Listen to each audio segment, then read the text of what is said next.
Madam health care की schemes में सिर्फ फंड हमको दिया नहीं जाता क्योंकि कलर कोडिंग मैच नहीं करता है। सो आप सबका साथ सबका विकास जो बोलते हैं, is it hinging on colour coding? आपको रंग पसंद नहीं तो आप बंगाल के लोगों को पैसा नहीं दोगे और फिर आप आके बोलते हो कि हम बंगाल में जीत क्यों नहीं पाते। Ma'am, this is the reason, this step motherly attitude, जिसके लिए बंगाल के लोग हर बार इनको बड़े बड़े रसगुल्ला खिलाकर वापस दिल्ली भेज देते हैं।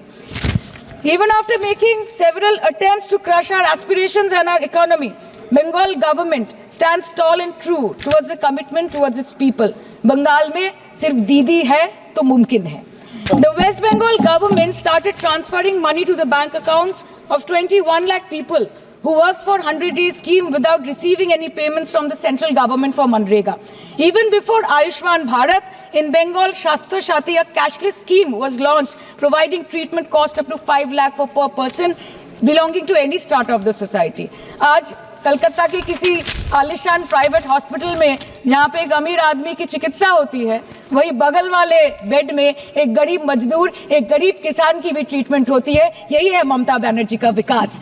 और आपके अमृत काल में the cost of medical treatment has been doubled in the last 5 years। आप फार्मास्यूटिकल्स की, सर आरजीकर पे बात ना बोले, आपकी सीबीआई पे अभी तक कुछ बोल नहीं पाए। हम लोगों ने जो, हमारी पुलिस ने जो बोला था, they are still sticking to that. So उसके बारे में मत बात करें, ठीक है? आप उत्तर प्रदेश के बारे में बात करें ना sir. Sir, medical inflation is at 14%। Regularly लिए जाने वाले दवाइयों की कीमत 50% बढ़ गई। आप सिविल एविएशन के लिए ग्रांट्स मांग रहे हैं। एक डोमेस्टिक फ्लाइट, उसकी राउंड ट्रिप की टिकट 20 से 30 हजार में बिक रही है। आम आदमी आज हवाई चप्पल पहन के हवाई जहाज नहीं चल रहा, आम आदमी हवाई चप्पल बेच के हवाई जहाज चल रहा है। You are demanding funds for education but conveniently ignoring the fact that 11 lakh children have dropped out of school according to your own data. आज भारत में सिर्फ 47.51% स्कूलों के पास कंप्यूटर की फैसिलिटीज है और उसमें 33% के पास internet connection. In law and justice, you are not been able to provide legal aid to more than 1% of the eligible population. In public enterprises, 5.1 lakh public sector jobs have disappeared in the last 10 years. Railway में करीबन 2.5 lakh post बाकी हैं और उसमें से vacancy है in critical safety categories. नए भारत में आजकल ट्रेन पटरी के ऊपर कम और पटरी के बाहर ज्यादा चलती है।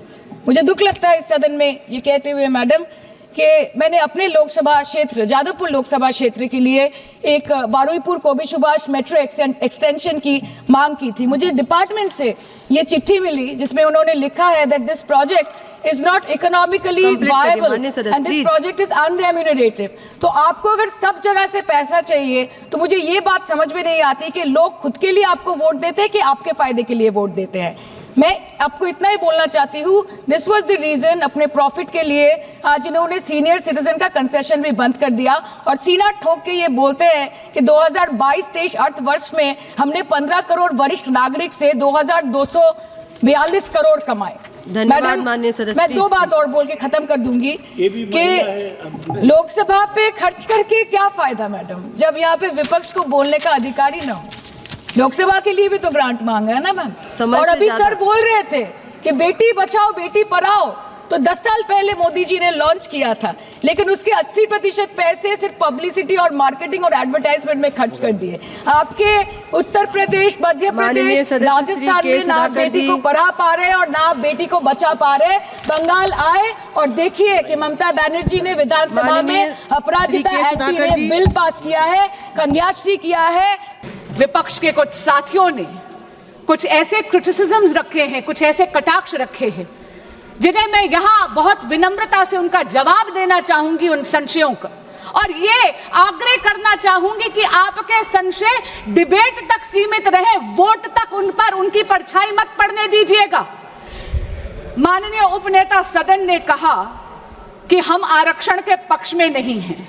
मैं उन्हें याद कराना चाहती हूं कि 40 बरस से इस देश की बेटियां प्रतीक्षा कर रही थी नारी शक्ति अधिनियम लागू हो, महिला आरक्षण लागू हो।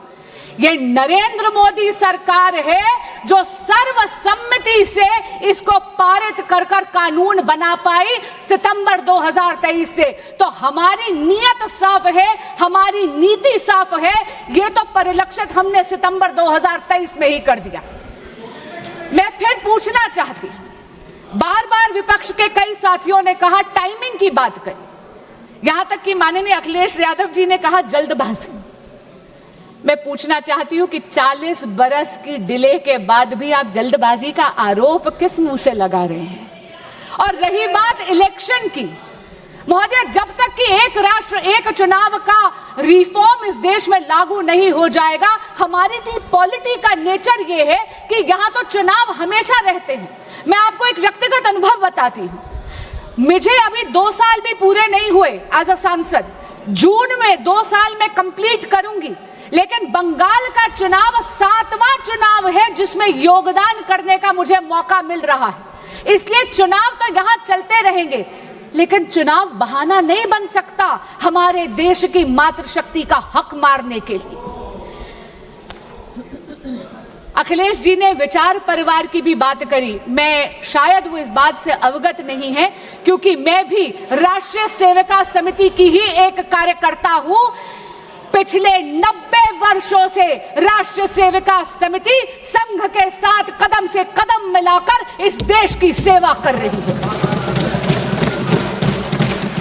महोदया, एक भय, एक भ्रम बना दिया गया है डीलिमिटेशन को। मैं आपके माध्यम से ये बात स्पष्ट कर दूं हमारे विपक्ष के साथियों को, डीलिमिटेशन यानी परिसीमन भारतीय जनता पार्टी का प्रपंच नहीं है। It is not a conspiracy of the BJP, it's the constitutional mechanism.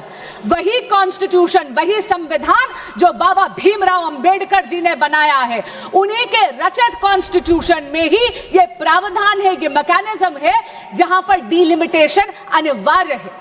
पर महोदया, मैं बहुत विनम्रता से कहना चाहती हूं, नारी शक्ति वंदन अधिनियम को लागू करना मंजिल है, परिसीमन केवल और केवल राह है। आप राह और मंजिल में कंफ्यूज मत होइए। Please do not confuse the road and the destination. Delimitation is only the road, it is Nari Shakti Vandan Adhiniyam, the women reservation which is the destination, and it is high time that we complete that journey to that destination. एक और बात कही गई, यहां पर बोला गया कि 543 में क्यों नहीं लगा देते, और मैं हैरान हुई जब एक महिला सांसद ने यह कह दिया कि आप परिसीमन कर सीटें बढ़ा रहे हैं, यह तो शोविनिज्म है। शोविनिज्म का आरोप लगाते हुए ये भूल गई कि 543 सीटें पुरुषों का एकाधिकार नहीं है। वो भूल गई कि इन 543 में आज भी 74 पर हम नारी शक्ति का रिप्रेजेंटेशन करते हैं। महिला सांसद भी हैं इस सदन में। आप रिजर्वेशन को एब्स्ट्रैक्ट में लागू नहीं कर सकते।